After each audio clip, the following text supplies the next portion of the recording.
victory. What are your initial thoughts after pulling off that win? Yeah, thank you, man. Extremely happy to get that victory. Like I said in the post-fight interview with Joe, I had injured pretty bad injury to my foot and both my legs. It kept me from doing the cardio that I typically do. And when I had him rock there in the second round and kind of went for it, I told myself, man, slow down. You gotta be able to weather this storm and to keep going because I knew how tough and durable he was and that he had a chance to come back. So I'm happy with the win and definitely look forward to improving in my next fight. How recent were those injuries that it prevented you from throwing kicks in this fight? Yeah, about 6 weeks ago, there was a point where, man, I couldn't train for about a week. And I actually, I thought to myself, like, man, am I going to be able to get through this camp? It was the first time ever in my career where I was like, had some doubts and some second thoughts about taking the fight, but it got better. I just was unable to do what I normally do, but I knew my mind was powerful enough to get me through it, and I was able to do enough to get the job done. And you mentioned kind of coming out hot in round two. I think a lot of people online in the broadcast were saying like they think you were down after the first round and then you came out hot. So what did your coaches tell you and what adjustments did you make right after that? Yeah, so coach was just saying, hey, take a deep breath, tell me what you see. I told him I didn't think the kicks were there and that, I was worried of kicking and catching my foot again. But he's like, hey, just stay calm. And then in the second round, I knew I won the second round. And then after the second round, he's like, hey, you're going to bite down. He's like, well, you're going to remember this moment right here when this fight's done. He's like, go make the decision right now, go out there and get this third round done. And that's what I did. How much of this was a confidence booster where the broadcasters, they were praising your opponent's boxing and then you turned it into a boxing? Basically, it was a boxing match. You had no cardio, you couldn't throw kicks, and you still pulled it off. So how much of that was a confidence booster? Yeah, man. I mean, I'm one of the best kickboxers in the division, I believe, and in the sport. And boxing's a big part of that. So, yeah, I'm confident. And I knew how tough an opponent he was. I knew he was a really good boxer, and I knew he was durable. So to go get a win over a guy like that makes me feel good. Technique-wise, you kept like flicking your right hand up in the third round, and I think you kind of looked at it and you kind of pop a jab in there. Was that on purpose? Like, what was when you're just kind of flicking your hand up? Yeah, that was something I did a little bit more my last fight, just trying to throw it a distraction, kind of feeling myself. And I tried it one time, and right after that, I caught him really good. So then I kind of stuck with it a little bit. And it's just a distraction, get him thinking about one thing and throw another. Finally, I know I'm sure you want to heal up, but when do you want to get back in there? And like at this point, with all these wins, when can you start looking at specific opponents you want? Yeah, well, my team's gonna hate this. I just feel a little disappointed. I didn't get the job done. I got the win, and they're like, man, I hate when you're disappointed. But I expect the best out of myself. I expect more. I expect to go out there and finish the guy, and I just have to continue to get better. And I'd like to get back this summer. I'd like to fight 3 times this year. I get this one out of the way. I'd like to get back in there this summer, and then towards the end of the year, and I just have to keep, climbing the ladder and getting better and just keep getting out there and getting wins. Shogun's got a fight coming up. You going to pay attention to that one? Yeah, for sure. I'd love that fight, man. That would be just incredible opportunity and a good opportunity to catapult my career.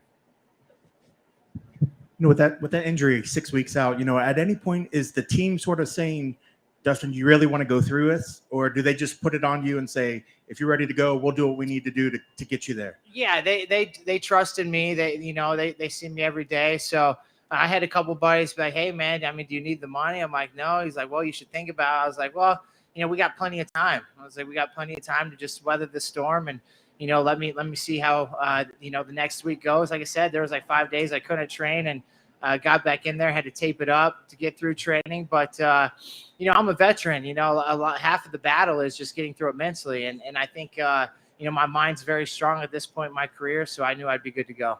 And like you said, they mentioned the cardio, they were worried about the cardio, but was there any point that you questioned whether the hands was going to be enough, taking your legs out of the equation? My big thing is I just enjoy the cardio because then I can look back just knowing I did everything possible. And that's where I fight him over and over in my head when I do the cardio. I go for the long runs, 3, 4, 5 miles, and every single step I'm taking, I'm fighting him in my head. So then when I get in there, I've done everything. I've checked every box, and this fight was a little bit different. I knew I couldn't do that, but like I said, man, my mind's strong, and I knew I could get the job done. As they started reading the scorecards, it looked like your hands went up quickly. So once you started hearing it, were you confident that everything easily went in your favor? Yeah, I knew the first round was maybe could go to him, but I knew I won the second round, and then I knew I won the third round. So I was pretty confident I got the win. When they announced the name, I thought they said his name first. I was like, wait a sec, but then people were cheering, and he raised my hand. I'm like, okay, maybe I did win. So I didn't clearly hear it, but yeah, I was confident that I did enough to get the win. And now the immediate is just to give yourself enough time. You're not going to rush back just to make sure that you're 100% healed up. And yeah, I just need to heal up, take care of these both my feet, my legs, and excuse me, I was chugging. I was leaking quite a bit, so I chugged a body armor, and things get me. But yeah, man, I just got to heal up, and then I'll be back in the gym helping my teammates. I'll be back here next week with Cody Brundage. He's got a big fight next weekend at the Apex that we've been preparing for, and it's time for him to go out there and get the victory. And lastly, how did it feel to start the night out there in the T-Mobile? I know a lot of these events are stuck at the Apex, but how did it feel to kind of start the night off here with the big arena? Oh, it was awesome, man. I had close to 80 to 100 family and friends that were in that arena, and I could hear them yelling from the weigh-ins to tonight. So super cool. It's back-to-back. I got a fight, my last fight, Madison Square Garden with fans, this fight T-Mobile with fans. So it's awesome that things are getting back to normal, and the fans make it, man. They give me the energy to get the job done. Congrats on the victory. Thank you, man. Hey, Dustin, back here. So coming up this summer, it's going to be a couple years that you've been in the big show with the UFC. What parts of your game as a martial artist are you most proud of that you've grown in these last 2 years?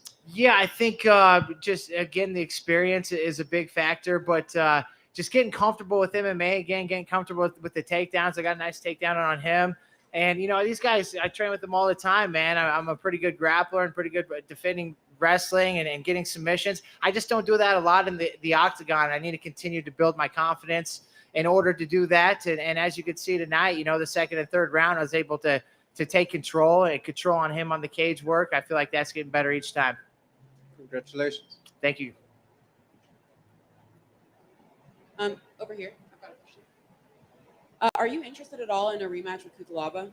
Yeah, absolutely. I mean, I thought that I did enough to win that fight, but again, I took that fight on 8 days' notice. I did not have a training camp, and you give me some time to prepare. I think I can go in there and get the job done there. And he's number 15. I'm trying to get into the top 15, and again, I know you need to go out there and dominate. So I'm a little disappointed that I didn't get the finish, but I'm climbing the ladder, and I'm running down a dream and getting ready to face him and whoever's next. Fantastic. Thank you. Thank you. Hey, real quick, guys, I want to give a big shout out to Marshall Rogan Inu. It's a crypto project that's taking care of the fighters. You invest in the coin, they invest in the fighters, the stock goes up. So, I mean, that was one of my biggest sponsors. I'm very thankful for those guys and for what they're doing for the crypto project and for the sport. Question about that, actually. Who are the organizers and the main founders of that coin? So I'm not exactly sure who's running that, who's got that going on. As my management team's works with them, so I'll look into that further because I'm a big crypto advocate myself. That's one that I'm invested in now, but there's several others that I am. So I'll have to dig a little bit deeper. And so far it's been good, man. They're taking care of the fighters. Fantastic. Thanks. Do they have a Discord or anything like that? Yeah, I'm not sure. All right. Thank you. Thank you, guys.